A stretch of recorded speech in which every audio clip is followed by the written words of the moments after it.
ইনসাফ জিন্দাবাদ স্লোগান নিয়ে আগামীকাল আত্মপ্রকাশ করতে যাচ্ছে নতুন আরেকটি রাজনৈতিক দল। সাবেক সেনা কর্মকর্তা, সাবেক আমলারা এই দল গড়ার উদ্যোগ নিয়েছে। দলটির চেয়ারম্যান অবসরপ্রাপ্ত ব্রিগেডিয়ার জেনারেল শামীম কামাল জানিয়েছেন, দেশের আপামর জনতার জন্যে এই দলে যোগ দেওয়ার সুযোগ রয়েছে। এই ঈদে জামা জুতো অ্যাকসেসরিজের ডিসকাউন্ট। ছাত্র জনতার অভ্যুত্থানে গত বছরের 5 আগস্ট পতন হয় আওয়ামী লীগ সরকারের। দেশ ছাড়েন শেখ হাসিনা। রাজনীতির মাঠে আসে শত ফুল ফোটার সুযোগ।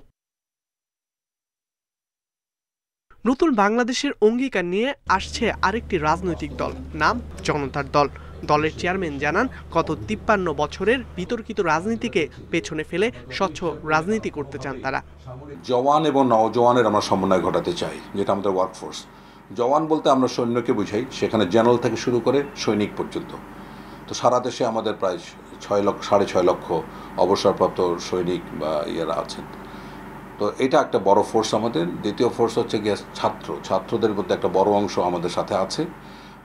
তৃতীয়ত হলো সারা দেশে যে এনজিও কর্মীরা আছে। সো এই সংগঠন হিসাবে বেশ কয়েকটি সংগঠন আমাদের ডাকে সাড়া দিয়েছে।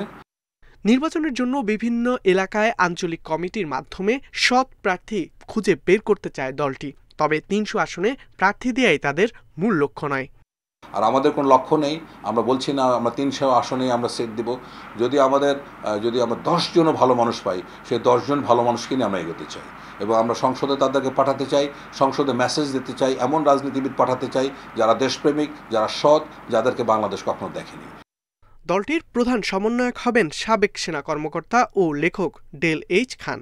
দেশে বিদ্যমান রাজনৈতিক দলগুলোর বেশ কয়েকজন জনতার দলে যোগ দেবেন বলে জানা গেছে। ইকরামুল কবির, ইন্ডিপেন্ডেন্ট নিউজ, ঢাকা।